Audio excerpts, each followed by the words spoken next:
Husband ignored my calls in labor. Brother's prank backfired. Now husband demands I cut him off.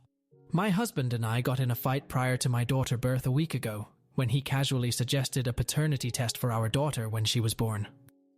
To be clear, this was completely out of the blue with no wanting or reason. I'm a homebody who works remotely with no male friends other than my brother.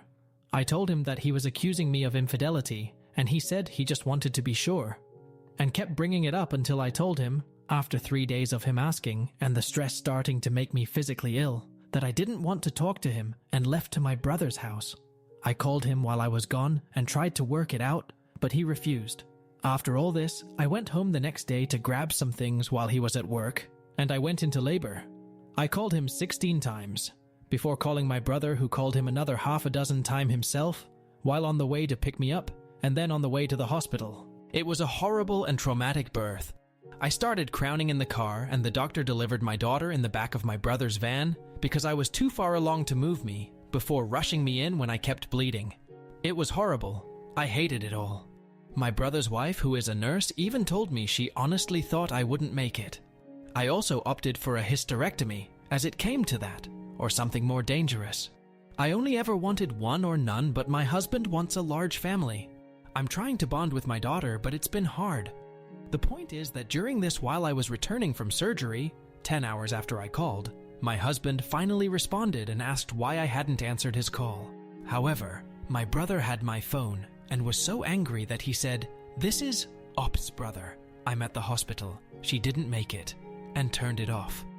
My husband rushed over and got there when I had just woken up and started shouting until the security forced him out, and then didn't get to see our daughter until the next day because I was mostly asleep, and apparently they needed my signature to allow him back. My Sil thinks it was horribly cruel, but that he deserved it.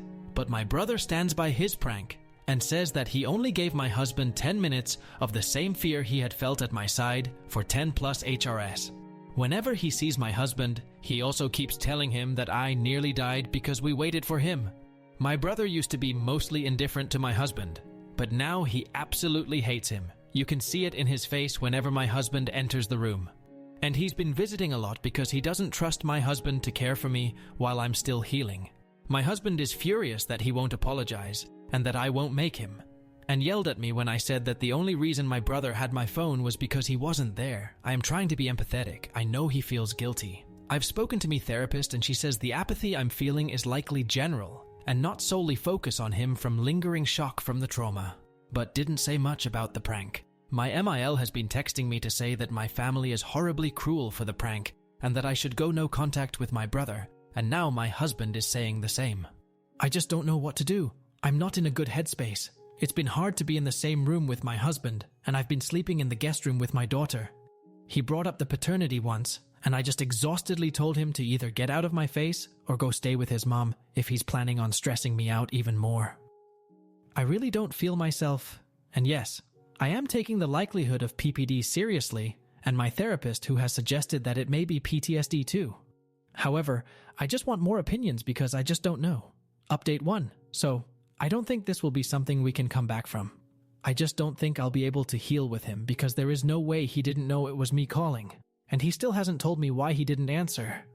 I know I thought I wouldn't decide right away, but I actually don't want to forget how terrible it was waiting on him, thinking he couldn't possibly leave me like that no matter how angry he was. I took the time to think of that moment before it all went down, and just how grossly betrayed and scared and alone I felt while the contractions were hitting, and I was on my knees trying to breathe through the pain, while waiting on the phone while it rang though, and I just don't think there's any coming back for that. I wouldn't want my daughter think it's okay to stay with a man who destroyed her trust that way either. I will be contacting an attorney and will be meeting with them in the coming weeks. We had a prenup, so it hopefully won't be too hellish, I hope. I feel like this situation became even clearer when my friend asked me if I'd still trust him as the one to sign off on my medical papers, and the reaction to that idea was visceral. I wouldn't, and I want him to get off that legality as soon as possible, in fact. There are roommates I had in college would trusted more. I would have never ignored so many calls from him consecutively unless I had told him expressly that I was unavailable at a specific time, and even then, I feel good with my brother and Sil here with me. especially so with her being a nurse and having been there through the birth. It's really helped us bond in a way that we'd never really had time to. I've also finally told my old friends about the baby, and they are alternating to come and help me out for the next little while. None of this even touched the paternity test, but I'll get it for the proceedings, I guess. So I guess he'll get what he wanted. Anyway, I'm safe and well, and my daughter is healthy and happy as a peach, and pretty much an angel who is happy to sleep peacefully anywhere, and took to the boob with ease, which is such a blessing since everything still hurts. Just making this decision has taken an odd weight off my shoulders, and my SIL has been really helping us bond. Some intro, in the case. Popped the paternity test question on me with no reason. We fought for a couple days before I went to my brother's. I was within 2 weeks of my due date. Went into labor at our house, called him 16 times. Bother called him 7, 9 more. He did not answer. My brother had to pick me up. Had a traumatic birth, was kept bleeding. Was lucky to conscious enough to sign for myself to get a hysterectomy when things went wrong. Nearly died. He contacted me 10 plus hours later. Unapologetic.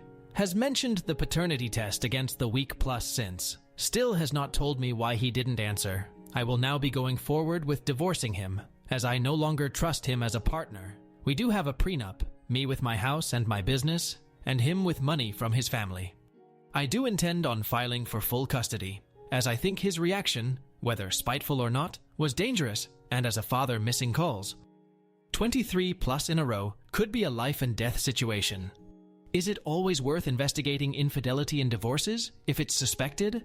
And do any divorce lawyers find this all seemingly suspicious in their opinions? I will be contacting my lawyer this week. I will likely be getting the paternity test for the divorce.